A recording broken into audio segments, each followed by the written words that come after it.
अस्सलाम वालेकुम। मैं अनीस अपने YouTube channel Anees astro world पर आपको खुशामदीद कहता हूँ।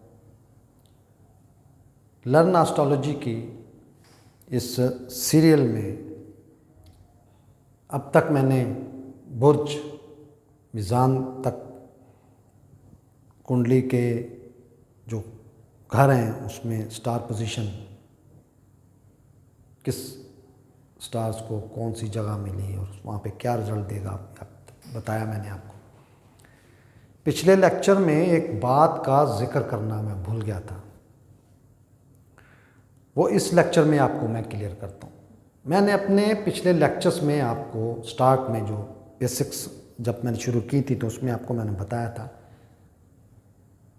अष्टम टू अष्टम थ्योरी। अष्टम मतलब 8वें से 8वें की थ्योरी।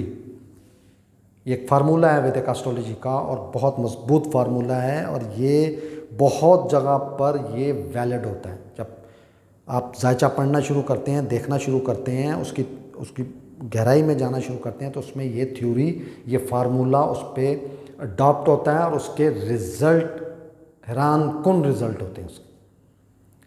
तो अष्टम टू अष्टम थ्योरी के तहत बता तो मैंने दिया था कि इस कुंडली में मार्स जो है उसको नाकस मारक गिरा की पोजीशन मिली, लेकिन इस मारक होने में एक अष्टम टू अष्टम थ्योरी भी वैलिड है इस पे। अष्टम मतलब 8, लगन ये खाना नंबर 1 है। 1 2 3 4 5 6 7 8 लगन का ये 8वां घर है, कुंडली का ये 8वां घर है। तो 8वें से 8वां और 8वें का 12वां,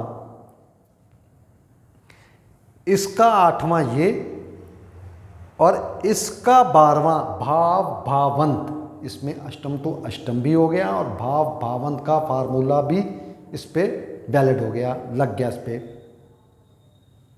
और इस 2 या 3 कुंडलियां हैं जिन पे अष्टम टू अष्टम थ्योरी लगती है, जिसमें एक कुंडली ये भी। तो अष्टम टू अष्टम ये खुद है जोहरा, यहाँ पे भी जोहरा, और इसका 12वां मंगल मार्स, जो कि दोनों आपस में एंटी हैं, दुश्मन हैं, मुखालिफ हैं। तो ये भी नाकस हो गया, इसके अपोजिट हो गया, मुखालिफ हो गया। फिर अष्टम टू अष्टम 1 2 3 4 5 6 7 8, इस 8वें का 8वां भाव भावंत, मैं फिर रिपीट कर रहा हूँ, ये मैंने पिछले लेक्चर्स में आपको बताया हुआ है। अष्टम टू अष्टम इसका अष्टम टू अष्टम ये हुआ और इसका 12वां ये हुआ। इसी तरह इस 8वें का 8वां ये हुआ और इसका 12वां ये हुआ। तो ये दोनों एक ही स्टार हैं, एक ही स्टार के घर हैं, घर हैं। तो अष्टम टू अष्टम थ्योरी के मुताबिक ये गिरा, ये घर या ये स्टार जो है इस स्टार का मुखालफ, इस वजह से ये मारक गिरा बना। और इसी तरह इसके पार्टनरशिप में बिल्कुल उसके सामने आके बैठने से उसका ये अष्टम टू अष्टम थ्योरी के तहत ये भी उसका मुखालिफ होने की वजह से मारक गिरा बना। तो आज ये भी बात क्लियर कर दी मैंने, भाव भावंत का भी इसमें मैंने रिपीट कर दिया और अष्टम टू अष्टम थ्योरी का भी कर दिया। इस तरह और भी कई थ्योरीज आएंगी जो मैं साथ साथ आपको ये करवाता जाऊंगा ताकि आने वाले वक्तों में आपके लिए पढ़ने में समझने में आसानी। तो आज जो असल बात थी वो ये थी कि लगन इस कुंडली में बुर्ज मीज़ान का जायचा या तुला लगन की कुंडली में स्टार पोजीशन के मुताबिक उसके रिजल्ट्स,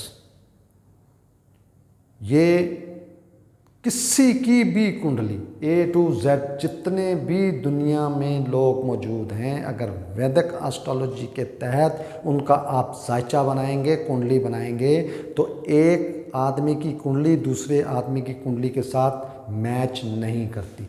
हत्ता के एक ही वक्त में जुड़वां बच्चे जिनमें 5 से 7 मिनट या 3 मिनट या 8 मिनट का फ़र्क होता है, उनकी कुंडलियां भी आपस में नहीं मिलती। ना उनकी आदतें एक जैसी होती हैं, ना एजुकेशन एक जैसी होती है, ना सेहत एक जैसी होती है।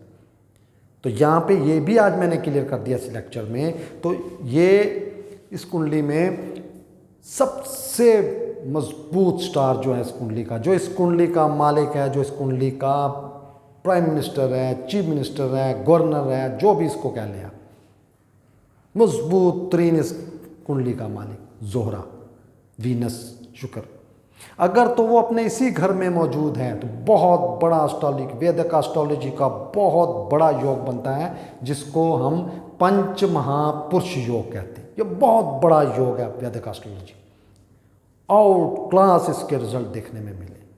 ये आने वाले लेक्चर्स में आपको मैं और क्लियर करूँगा कि ये बनता कैसे, देखा कैसे जाता है। इसी तरह यही जोहरा अगर यहाँ चली जाए तो बादशाह बनती है, लेकिन घर हाउस ऑफ कंपटीशन, सख्त मेहनत और स्ट्रगल और जगह जगह कदम कदम मुकाबला करने के बाद इंसान को पोजीशन मिलती है, फल मिलता है, रिजल्ट मिलता है। कितना फ़र्क पड़ गया जी। यही जोहरा अगर ये 10वें घर में बैठ जाती है तो बहुत दौलतमंद आदमी होगा, बहुत दौलतमंद पर्सनालिटी होगी, सुख से ज़िंदगी में सुख ही सुख होंगे इसको।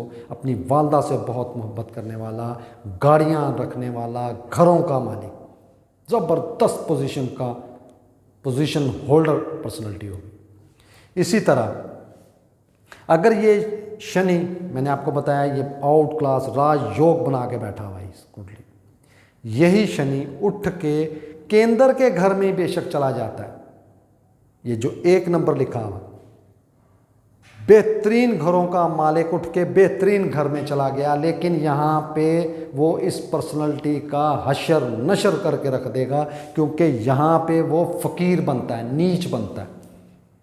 तो पर्सनालिटी को भी नुकसान पे नुकसान, बीमारियाँ, तकलीफ़ें, परेशानियाँ, इल्ज़ामात और पार्टनरशिप भी तबाह करके रख देगा। ये इसको अपने कदमों पे, अपने पैरों पे खड़ा ही नहीं होने देगा इस पर्सनालिटी। कितना फ़र्क पड़ गया प्लेसमेंट की वजह से। इसी तरह जुपिटर जो कि इस कुंडली में नाकस घरों का मालिक है, अगर प्रोफेशन में आके बैठ गया इस जगह पे, इस घर में 4 नंबर में जुपिटर बादशाह बनता है। मैंने आपको आपके पिछले लेक्चर में अगर देखें तो मैंने आपको बताया हुआ कौन सा गिरा या स्टार कौन से घर में, कौन से बुर्ज में बादशाह होता है और कौन से बुर्ज में फ़कीर होता है, ये ऑलरेडी मैंने बताया हुआ।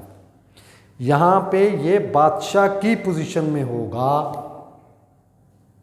और 2 नाकस घरों का मालिक होने की वजह से वो इस कुंडली वाले के प्रोफेशन में सख्त मेहनत, हर्डल्स, तकलीफ़ें, परेशानियां बर्पा करके रख देगा और बार बार अपना इस पर्सनालिटी का प्रोफेशन चेंज करवा देगा। वो एक काम को लगातार कर ही नहीं सकता।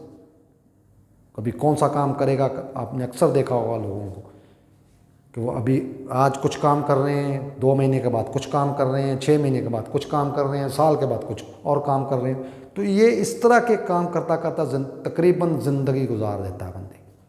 लेकिन कुंडली में ये बादशाह होगा। और जो हल्का फुल्की एस्ट्रोलॉजी मेरी तरह कुछ जानता है कोई, वो कहेगा वाह जी वाह बादशाह बना हुआ है, ये तो वारे न्यारे हो गए। लेकिन नहीं, हमने देखना ये है कि जिस स्टार की हम, जिस घर की, जिस भाव की हमने प्रेडिक्शन करनी है, सबसे पहले हमने देखना है कि वो राशि, वो बुर्ज कौन सा है। फिर उसके बाद देखना है कि उसका मालिक कौन सा है। फिर उसके बाद देखना है कि उस घर में बैठा कौन है। फिर उसके बाद हमने देखना है कि उस घर पे नज़र किस किस स्टार की। ये सारी चीज़ें हमने जोड़ के इसका रिजल्ट निकाला, तो फिर आप एक बेहतरीन एस्ट्रोलॉजर बनेंगे इंशाल्लाह। ज़बरदस्त रिजल्ट देंगे आप इंशाल्लाह। तो एक मरतबा फिर रिक्वेस्ट है आपसे कि मेरे इन लेक्चर्स में जिस बात की समझ ना आए या आप पूछना चाहें या कोई सवाल हो आपके जहन में, क्योंकि आप मेरे सामने तो नहीं है, मैं तो ये रिकॉर्ड कर देता हूँ, रिकॉर्डिंग आप सुनते हैं 2 दिन बाद, 6 दिन बाद, 8 दिन बाद सुनते हैं। तो सुनते हुए कोई ना कोई दिमाग में सवाल आता है, इंसान के जहन में आता है सवाल, कुछ पूछना चाहता है। तो फ़ौरन मेरा इंस्टाग्राम पे आप मुझे डीएम करें, मुझे मैसेज करें और अपना सवाल पूछें और मैं अपनी पहली फुर्सत में इंशाल्लाह आपको उसका जवाब दूंगा और आपको इस इल्म को सीखने में, समझने में बहुत आसान। बहुत शुक्रिया। अस्सलाम वालेकुम।